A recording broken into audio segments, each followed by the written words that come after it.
रात के 8 बज चुके हैं। मथुरा प्रिंट वाली कॉटन साड़ी पहनकर तैयार हो रही है। उसके चेहरे पर चिंता की लकीरें साफ देखी जा सकती हैं। उसे अब भी यकीन नहीं हो रहा कि उसका अपना भाई उसके साथ ऐसा कर सकता है। अशोक उसे भरोसा दिलाता है, कुछ नहीं होगा, सब कुछ ठीक हो जाएगा। अभी ज़्यादा समय नहीं गुजरा था जब मथुरा अपने भाई का घर छोड़कर अशोक के साथ रहने चली आई थी, ज़िंदगी के एक नए चैप्टर की शुरुआत करने। लेकिन मथुरा के भाई गामा को यह बात बिल्कुल पसंद नहीं आई। उसकी बहन अपनी मर्जी से अशोक के साथ चली गई, ऐसा कैसे हो सकता था। मथुरा अनाथ थी। उसने अपने माता पिता बचपन में ही खो दिए थे। उसके बाद गामा ने ही उसको पाला और अपने घर में रहने की जगह दी। अब मथुरा के चलते मोहल्ले वालों के बीच उसका रहना मुश्किल हो गया था। लोगों की बातों में आकर उसने अशोक और उसके घर वालों के खिलाफ मथुरा को किडनैप करने की रिपोर्ट लिखवा दी। ऐसा कोई पहली बार नहीं हुआ था। ऐसे मामले आज भी देखने सुनने में आ ही जाते हैं और शायद तब तक नहीं रुकेंगे जब तक लड़की की ज़िंदगी से जुड़े फैसले घर की इज्जत या मर्यादा से जोड़कर देखे जाते रहेंगे। किडनैपिंग का यह झूठा केस उस समय एक साधारण केस था। यह किसी को नहीं पता था कि आगे चलकर यह केस इंडियन जुडिशियल सिस्टम के लिए एक लैंडमार्क केस बनने वाला था। इसका महत्व आपको समझना है तो यह मान लीजिए कि यह 80 के दशक का निर्भया केस था। इस एक केस की वजह से संसद को इंडियन क्रिमिनल लॉज में संशोधन करना पड़ा था। आप चाहें तो इस घटना को भारत में फेमिनिज्म मूवमेंट की शुरुआत भी कह सकते हैं। इससे पहले कि हम केस के बारे में और बातें करें, पहले इसकी बैक स्टोरी समझ लेते हैं कि आखिर मथुरा थी कौन और क्यों इतनी देर रात को उसे अचानक पुलिस स्टेशन जाना पड़ रहा था। हाय, मेरा नाम हेमंत है और आप द स्टोरी पॉड सुन रहे हैं। मथुरा महाराष्ट्र के देसाईगंज कस्बे के शिवाजी वार्ड में एक छोटे से घर में रहती थी। वह एक आदिवासी समुदाय से आती थी। छोटी कटकाठी की लड़की थी। रंग साफ था, शरीर पतला था, लेकिन दिखने में वह सुंदर थी।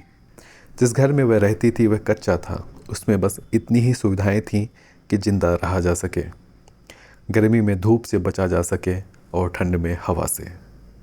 बचपन से उसने अपने घर में और अपने आसपास गरीबी ही देखी थी और आगे बहुत कुछ बदल जाएगा इसकी उम्मीद ना उसे थी ना उसके घर में किसी और को। रोज़ का खाना भी उन्हें तब मिलता था जब सभी लोग अपने हिस्से की कमाई करते। मथुरा गाय भैंसों का गोबर इकट्ठा करती और उनके उपले बनाकर बाजार में बेच आती।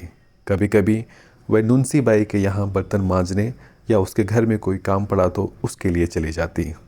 वहीं उसका भाई गामा जानवरों को चराने का काम करता था और जब वह काम नहीं मिलता तो मजदूरी करने लगता था।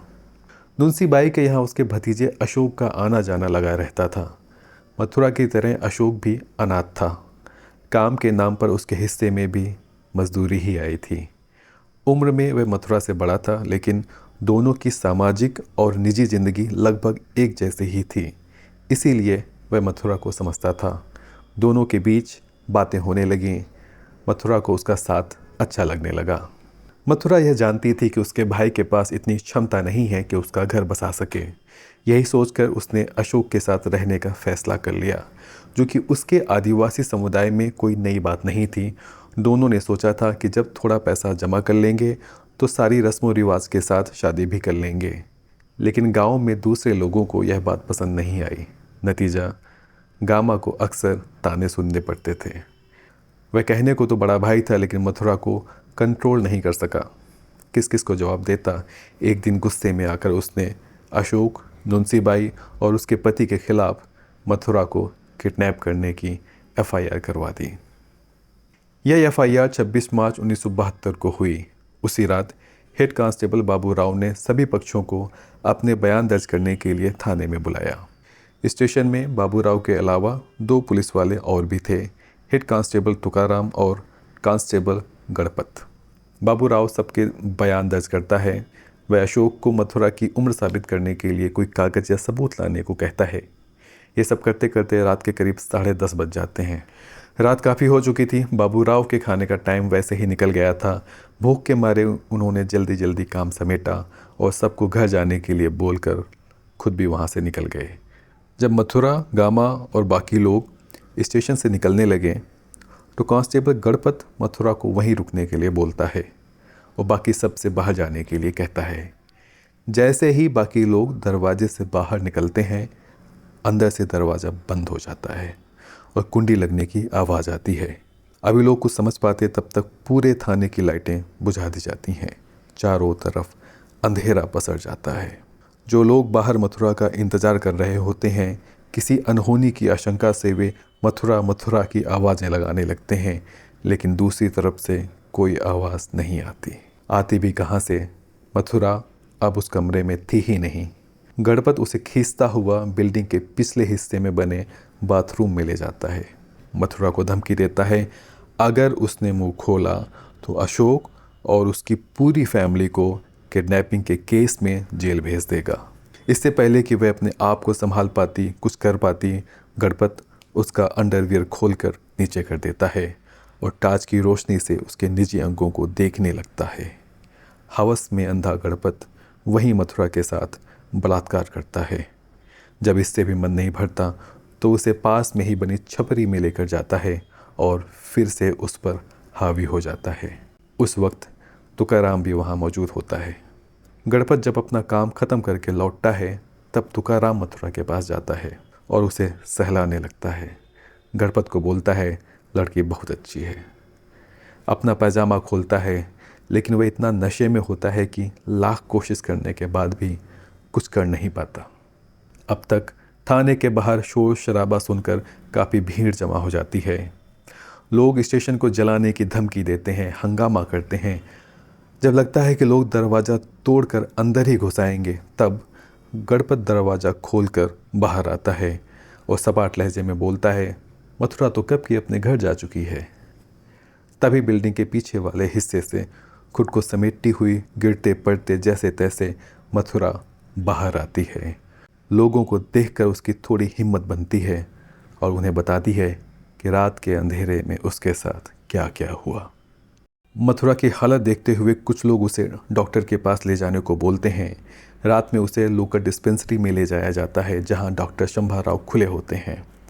वो रेप का टेस्ट करने से इनकार कर देते हैं क्योंकि उनके पास अथॉरिटी नहीं होती। वे मथुरा को जितना जल्दी हो सके चंद्रपुर जाकर वहाँ के अस्पताल में जांच कराने को बोलते हैं। इसके लिए वे एक रेफरेंस लेटर भी मुहैया करा देते हैं, साथ ही FIR दर्ज कराने की सलाह भी देते हैं। दिक्कत यह थी कि चंद्रपुर वहाँ से करीब 140 किलोमीटर दूर था। मथुरा के परिवार के पास कोई साधन नहीं था और सरकारी साधन सुबह से पहले मिल नहीं सकता था। उनके पास सुबह तक इंतज़ार करने के अलावा कोई रास्ता नहीं था। अगले दिन 27 मार्च को चंद्रपुर के अस्पताल में डॉक्टर कमल शस्त्रकार मथुरा की जांच करते हैं। इस सब में करीब 20 घंटे से ज़्यादा का समय गुजर चुका होता है। उधर देसाईगंज में जनता के दबाव में हेड कांस्टेबल बाबूराव गणपत और तुकाराम के खिलाफ FIR लिख लेते हैं। कई सवाल थे जिनके जवाब मथुरा को ढूंढने थे। मथुरा, जिसके पास जमा पूंजी के नाम पर गोबर के उपलों के सिवा कुछ नहीं था, क्या वह केस का खर्च उठा पाएगी? मथुरा, जिसने कभी स्कूल नहीं देखा था, क्या वह कोर्ट कचहरी की बातें समझ पाएगी या क्या दूसरों को अपनी बातें समझा पाएगी? उसकी अभी उम्र ही क्या थी? तकरीबन 14 से 16 साल के बीच की होगी। ज़िंदगी में उसने देखा ही क्या था? और आज ज़िंदगी ने उसे ऐसे मुकाम पर ला पटका था जिसकी उसने कल्पना तक नहीं की थी। वह तो बस अशोक के साथ अपना घर बसाना चाहती थी, पैसे इकट्ठा करके शादी करना चाहती थी। उसकी क्या गलती थी? उसे किस बात की सज़ा मिल रही थी? उस बच्ची को कुछ नहीं पता था। माँ होती तो शायद उसे समझाती, दिलासा देती, हिम्मत बंधाती, लेकिन वह आसरा भी तो उसके पास नहीं था। क्या इसी वजह से उसके गुनहगारों को लगा कि उसके साथ कुछ भी किया जा सकता है?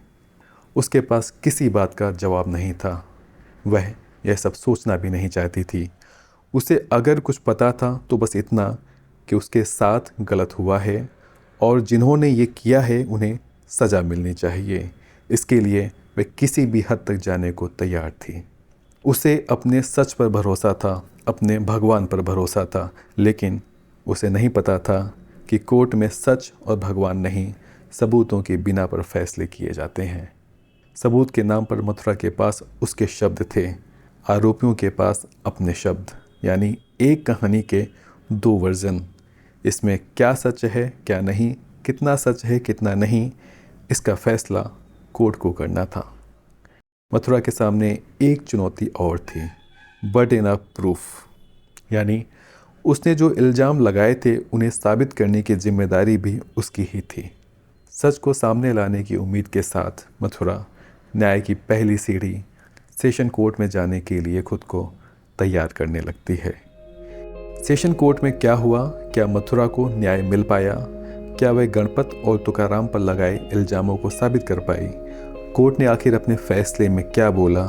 इसकी कहानी अगले एपिसोड में।